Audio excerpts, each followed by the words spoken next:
Hey guys, welcome back to another Flesh and Blood video. This video is proudly brought to you by the House of Cards, the official sponsor of my stream. Be sure to check out the link in the description below for all of your Flesh and Blood needs. So today I kind of want to take a moment to highlight a match that I played earlier this evening when I was streaming. Now this is Fai versus Lexi. I think that Fai is very heavily unfavored in this matchup in my opinion. That's just based off like the handful of games that I played. I was playing Fai, my opponent was playing Lexi. There's a very pivotal mistake here in this game that, really swings the entire turns of the game and really turns from, the player that was winning, then turns to the player that was losing.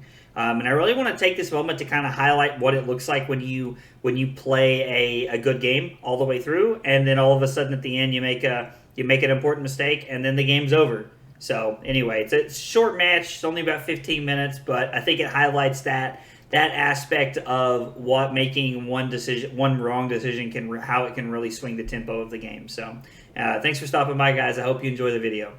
I definitely think it's better and shows more against like when you're playing aggro decks. Now this is going to be tough. I was like, I do have a Lexi matchup set up somewhere.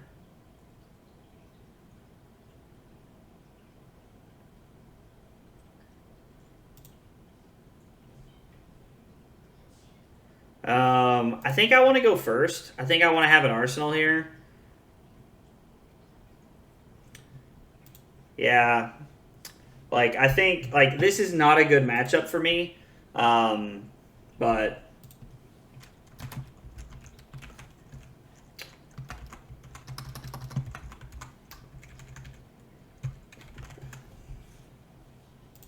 this is not a good matchup for me, but maybe I'll get lucky and we'll swipe one here.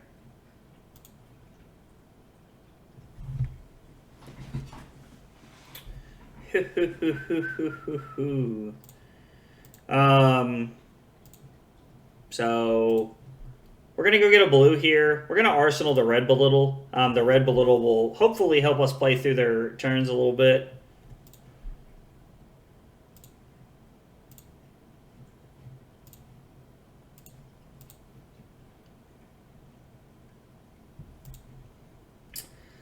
I mean, if they're happy taking one here, I'm happy for them. Like, that's fine.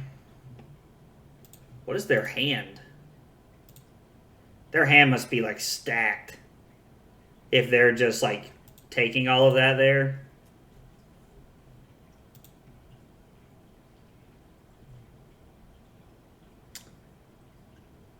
So, okay. So it's a go again arrow? I mean... like, I'm fine with this because I'm starting the game 7 points ahead. And I have Art of War and Belittle. I have Art of War in my hand and Belittle in my arsenal, which is really good. Which means as long as they're not doing something that's, like, crazy disrupting here, like, we're good to go. Let me read this. Hits a hero whenever they play an action, they lose a life. That's fine with me, honestly.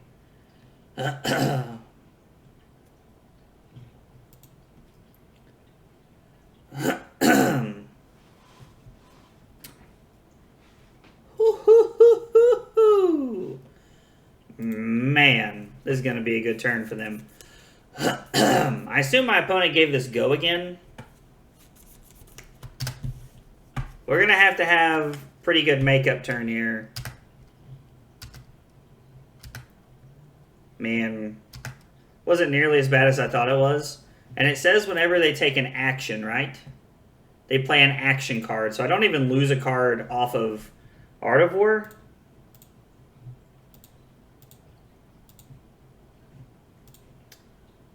I'm going to banish Soaring Strike here.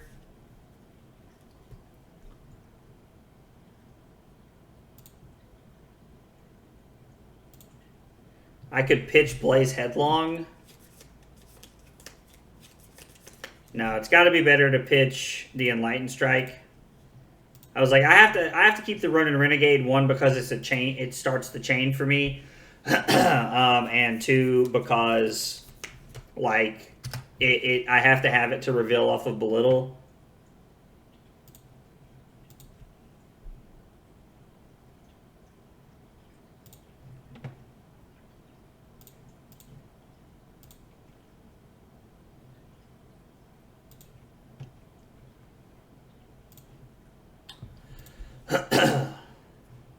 are just agreeing to take 5 here. Like, okay, I'm going to crack Mask and go get Salto Wound here.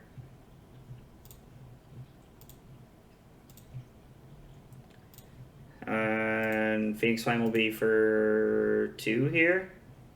Which means if this hits, this is going to be for 8, if I'm counting correctly. 9? Where did I miss a point at? 2, 3 from... Oh, it was the Art of War point. I didn't count the Art of War point.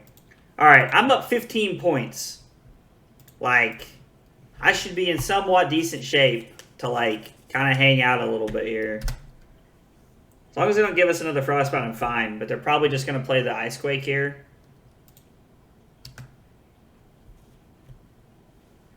So the only problem, like the only like real like blowout play for me here is if I block with both my equipment pieces and they have Art of War.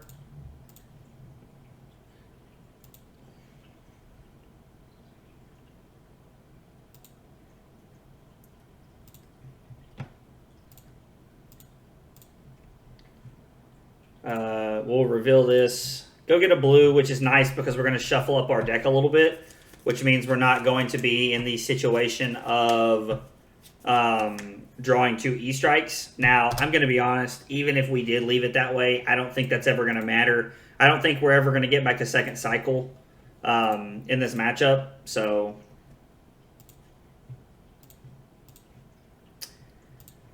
I think my Lexi opponent realizes that they have to like take some damage here to try and have enough disruption to get back into the game.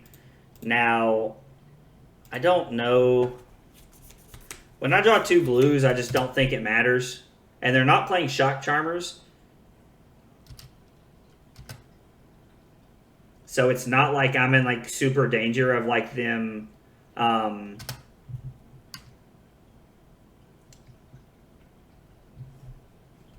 I'm not like in like super danger of them like giving me like 7 Frostbites or anything.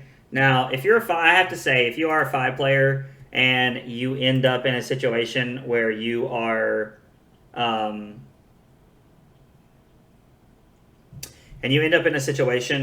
you are,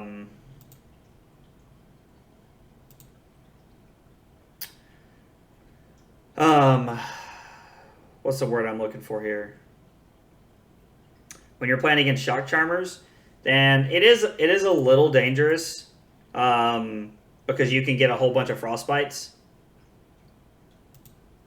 I guess I wasn't thinking about Snapdragons. God, this is going to come in for 5.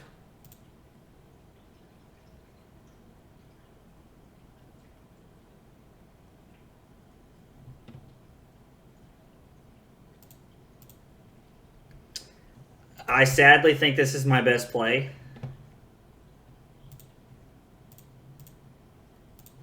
At least I get to come in for a breakpoint card here. Like, so if I throw Flamescale Furnace and my blue block there, like, I get to prevent that, and I'm in such a better spot than I was. Again, another play mistake on my part.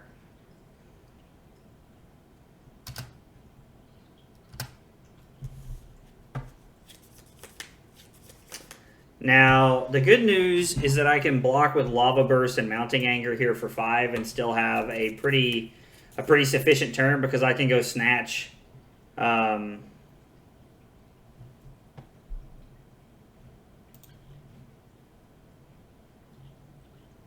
are you trying to do, opponent? Because I can go Snatch, Snapdragons, Lava Vein Loyalty. Like, so I have like a pretty decent hand.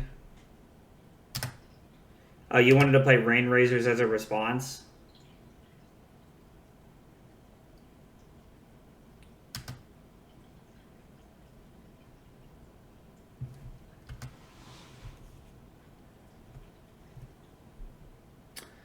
So this is for 6, which means I go to 2.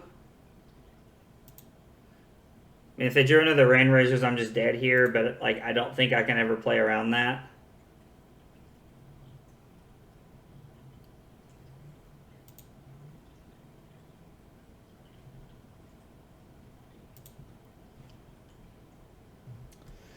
So if I block 5,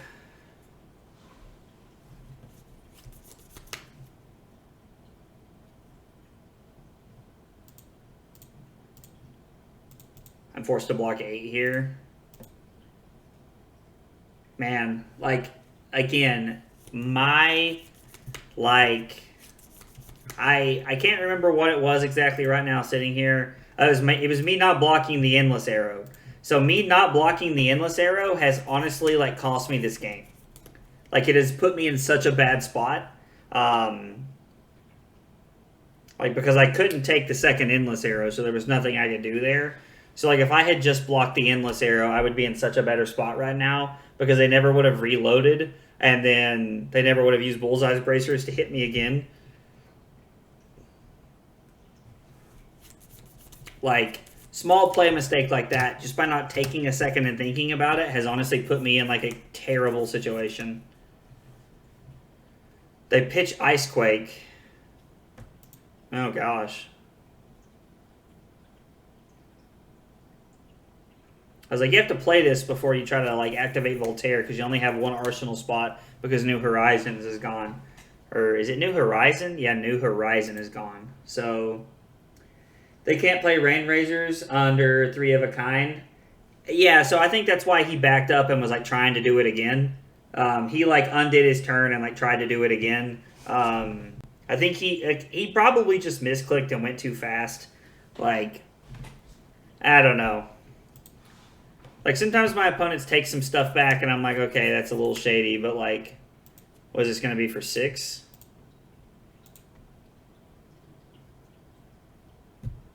Yeah. Nothing I can do about that.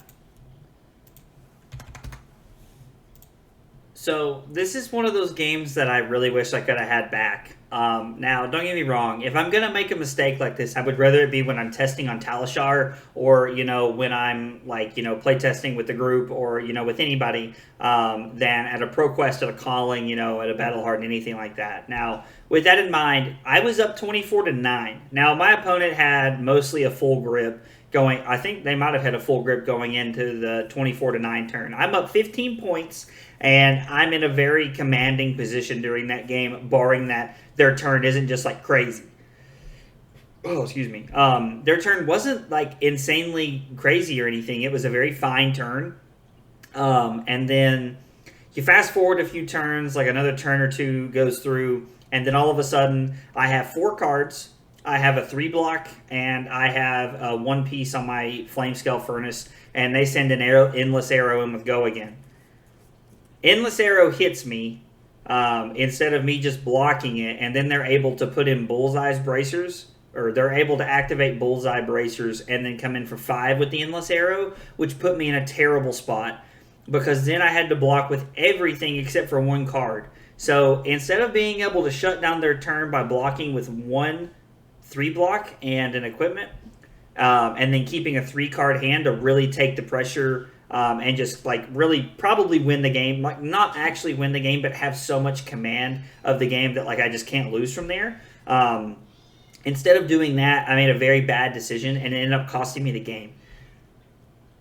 It sucks to lose a game when you're in, like, such a good position and you're, like, definitely winning the game, but this is a very good example of how you should always play down to every second, and you should always be analyzing everything. Flesh and Blood is a game of low variance and high skill. Now, not to say that there isn't variance involved in the game in some way. It is a card game, but it just sucks. Like, it just sucks to lose one because you play very. I played pretty well the whole game, in my opinion, and then at the end of the game, I made a mistake and threw it away. So it's a little tough, but it is what it is. So anyway, it's a good one to watch, and just make sure that you're really paying attention and that you're really just, like, staying on top of your game and playing sharp through all your matches. So if you got any questions or comments, hit me up in the comment section below. If not, I'll see you next time. Take it easy, guys.